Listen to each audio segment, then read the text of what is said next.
guru itu bisa berpikir, memahami, mengingat, dan memecahkan masalah.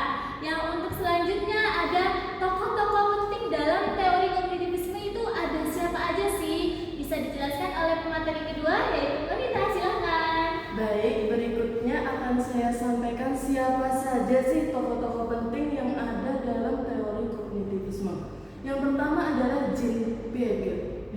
Iya, sepertinya kayak gitu teman-teman bacanya, saya juga kurang tahu.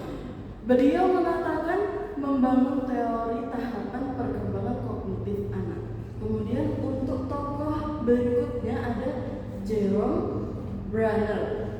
Beliau juga mengatakan hal yang berbeda, yaitu mengusulkan pentingnya scaffolding dan penemuan dalam belajar. Kemudian tokoh penting berikutnya yaitu yang ketiga adalah Lev Vygotsky. Beliau mengatakan mengembangkan konsep zone of proximal development atau biasa juga disingkat dengan ZPD.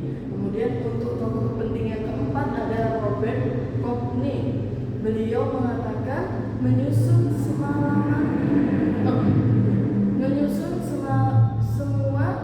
peristiwa belajar untuk pembelajaran yang efektif. Kemudian untuk pembahasan yang ketiga ada prinsip utama teori kognitivisme, dan itu akan disampaikan oleh rekan saya Farida.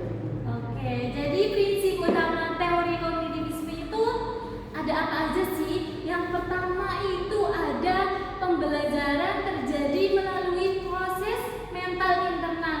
Jadi di sini tuh bukan hanya stimulus respons saja gitu. Yang kedua ada siswa itu bukan penerima pasif tetapi juga aktif mengonstruksi pengetahuan.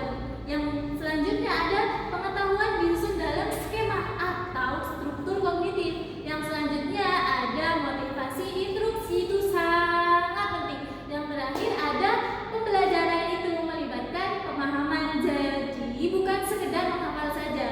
Untuk implikasi dan pembelajaran akan dilanjutkan oleh Konita, silakan. Baik, untuk materi yang berikutnya adalah implikasi dalam pembelajaran di teori kognitivisme. Yang pertama, guru berperan sebagai fasilitator, bukan sekedar pemberi informasi saja. Kemudian yang kedua, pembelajaran itu harus dikaitkan dengan pengetahuan sebelumnya atau aktivasi skemata. Kemudian yang ketiga, gunakanlah pendekatan problem solving, inquiry, dan discovery learning. Kemudian yang keempat, visualisasi dan media pembelajaran sangatlah membantu memperkuat pemahaman. Untuk poin kelima yang terakhir yaitu evaluasi fokus pada pemahaman konsep, bukan pada hafalan saja. Untuk materi yang terakhir teman-teman ada contoh penerapan dalam teori pembelajaran kognitivisme. Hal itu akan disampaikan oleh Mbak Farida. Kalau contoh penerapannya itu apa aja yang Ada banyak sekali ya teman-teman. Bisa dilanjut mungkin? Mungkin dari teman-teman bisa ya nanti dilanjutkan. Jadi kita cuma memberikan poin-poin yang menurut kita itu bisa dijadikan contoh penerapan dalam teori kognitivisme. Yang pertama itu bisa siswa itu dapat menganalisis kasus atau permasalahan nyata. Itu maksudnya gimana sih, Kun? Kalau permasalahan nyata atau menganalisis kasus, kita bisa mengajak atau membuat forum diskusi dengan siswa kita. Seperti ini. Kenapa sih kok Farida mukul aku terus? Kayak gitu. Nanti bisa kita langsung membuat teman-teman ini berpikir, oh ini kan kasusnya nyata, dan kita bisa menganalisis apa penyebab dari Mbak Farida ini suka memukul saya, seperti itu. Kemudian contoh berikutnya. Oh, jadi begitu. Yang kedua itu bisa dari gurunya. Kita kan calon guru ya. Jadi bisa lah dikasih contoh gimana sih guru itu bisa memberikan pertanyaan terbuka untuk merangsang berpikir kritis dari siswa-siswa yang kita ajar. Itu gimana? Jadi contoh untuk kita menarik agar siswa kita bisa berpikir kritis itu caranya dengan kita memberikan topik terlebih dahulu.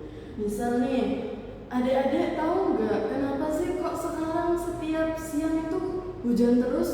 Nah, itu bisa merangsang pikiran siswa kita. Oh iya ya, kenapa kok setiap siang kita hujan? Turun hujan. Jadi kita kalau pulang itu mesti kadang ada yang kehujanan dan lain sebagainya. Seperti itu contohnya. Oh gitu. Jadi untuk selanjutnya itu teman-teman, yang poin ketiga itu kita bisa menggunakan peta konsep atau diagram untuk mengorganisir informasi dalam pembelajaran yang kita bahas saat ini. Gimana itu Tani? Iya.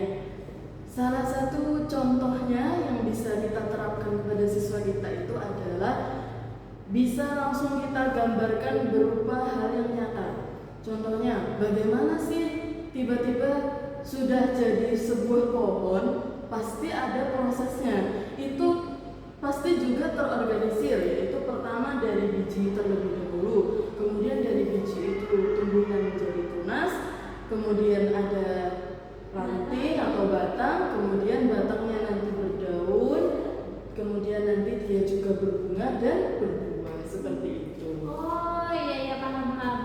Teman-teman, ini yang terakhir ya. Yang terakhir itu kita bisa memberikan latihan reflektif agar siswa menghubungkan pengetahuan yang baru. Jadi pengetahuan baru ini maksudnya pembelajaran yang kita bahas sekarang kan, jadi mereka itu baru menerima pengetahuan baru dengan pengalaman sebelumnya. Itu bagaimana penjelasannya tadi kan?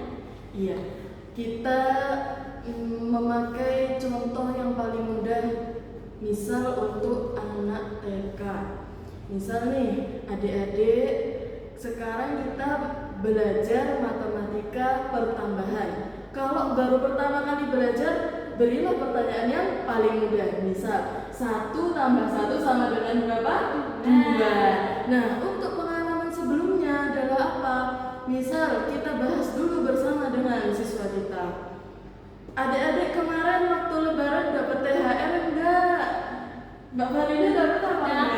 Dapat. Nah, contohnya nih Mbak Farida itu dapat THR itu 1 amplop. Kemudian jika ditambah dengan orang yang memberikan lagi, maka jumlahnya ada berapa amplopnya? 2. Nah, seperti itulah yang menghubungkan pengetahuan yang baru dengan pengalaman yang sebelumnya. Pengetahuan yang baru berfokus di pertambahan, sedangkan pengalaman sebelumnya adalah berupa mendapatkan uang THR. Seperti itu ya Mbak Farida. Oh iya paham. Jadi untuk yang kita bisa paparkan dari contoh penerapan teori kognitivisme itu cuma segitu. Jadi bagi teman-teman yang menonton video ini dan pada calon-calon guru atau guru-guru yang udah profesional, jikalau ada mau menambahkan contoh penerapannya itu sangat kami persilahkan. Berakhir dari contoh penerapan berarti berakhir pula materi yang telah kita sampaikan. Kami mohon maaf apabila ada tutur kata yang kurang berkenan di hati. Wassalamualaikum warahmatullahi wabarakatuh.